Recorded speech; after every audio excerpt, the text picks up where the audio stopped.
बहुत समय पहले उत्तर के पर्वतों के बीच किरणपुर नाम का एक राज्य था, जहां आकाश हमेशा सुनहरी धुंध में लिपटा रहता था और नदियां चांदी सी चमकती थी। राजा वसुंधर और रानी लावण्या के महल में एक पुत्री का जन्म हुआ। उस जन्म के साथ ही आकाश में बिजली चमकी और एक आकाशवाणी गूंजी। यह कन्या दो आत्माओं का संगम है, करुणा और अग्नि।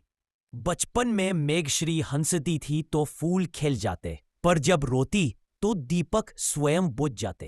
एक दिन खेलते समय उसने गुस्से में एक सैनिक की लकड़ी की तलवार पर पैर रख दिया और देखते ही देखते उसके चारों ओर के वृक्ष जल उठे। उस दिन से लोग उसे अग्निशापिनी राजकुमारी कहने लगे।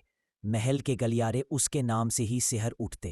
रानी लावण्या अपनी बेटी को शांत करने के लिए हर रात उसके माथे पर चंदन लगाती और कहती, मेघश्री, अग्नि को प्रेम से जीतना। लेकिन हर बीतते वर्ष के साथ राजकुमारी के भीतर की आग और प्रचंड होती गई। दूसरी ओर शांत लोक का राजकुमार आरुष एक तपस्वी, वीर और दयालु युवक था, जो हर जीव में आत्मा देखता था। आरुष ने प्रण लिया था कि वह केवल उसी कन्या से विवाह करेगा जो अपने क्रोध पर विजय। एक दिन ध्यान में बैठा आरुष सुनता है, एक दूर राज्य की राजकुमारी अग्निशाप से ग्रस्त है। उसका मन एक रहस्यमय आकर्षण से भर जाता है। वह पर्वतों की ओर भागता रहता है, धूल-भराते मार्गों से, तूफानों से और तपती घाटियों से गुजरता हुआ। में प्रवेश करते ही उसे हवा में एक अजीब सी गर्मी महसूस होती है, मानो राज्य स्वयं सांस ले रहा हो। महल के आंगन में वह देखता है राजकुमारी मेघश्री जलते वृक्षों के सामने खड़ी है। उसकी आंखों में भय और अकेलापन दोनों है। राजकुमार आगे बढ़ता है, उसके पास जाता है और शांत स्वर में कहता, आग नहीं, प्रकाश हो। मेघश्री ने ऐसा कहा था। उसकी आंखों में आंसू छलके।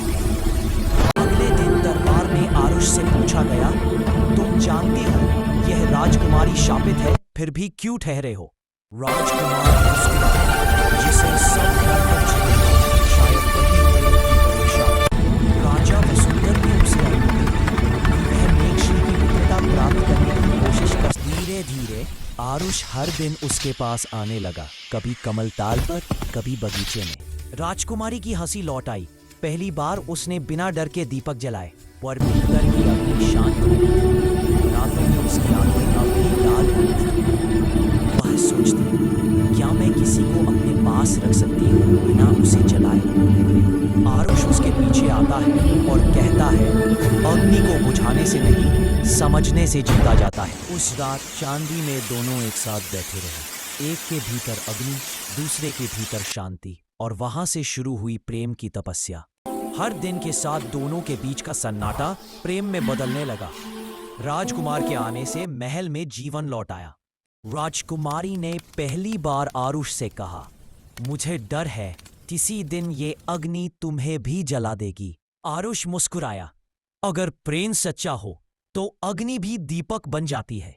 धीरे धीरे आरुष ने मेघश्री को ध्यान, मंत्र और संयम सिखाना शुरू किया। महल के मंत्री और सैनिक देखकर भयभीत वे राजा से बोले, महाराज, यह प्रेम नहीं, विनाश का आरंभ है। राजा वसुंधर ने गंभीर स्वर में कहा, जब तक कोई हानि न हो, मैं अपने पुत्रवत मेघश्री का शरीर अनायास तपने लगा। उसकी आंखों से ज्वाला कमरे में बंद करने और जमीन पर राख फैल जाती है। आरुष दौड़ कर आया, उसने जलती हुई दीवार को तोड़ दिया और भीतर वह मेघश्री के सामने खड़ा हुआ। उसकी आंखों में भय नहीं, करुणा थी। मुझे मत छुओ, वह चिल्लाई, पर आरुष ने बिना हिचके उसका हाथ थाम लिया। अचानक अग्नि शांत हो गई। कमरे में बस धुआं और उनकी सांसों की आवाज थी। वह पहली बार किसी ने शांत किया था, न क्रोध से, न मंत्रों से, बस प्रेम से।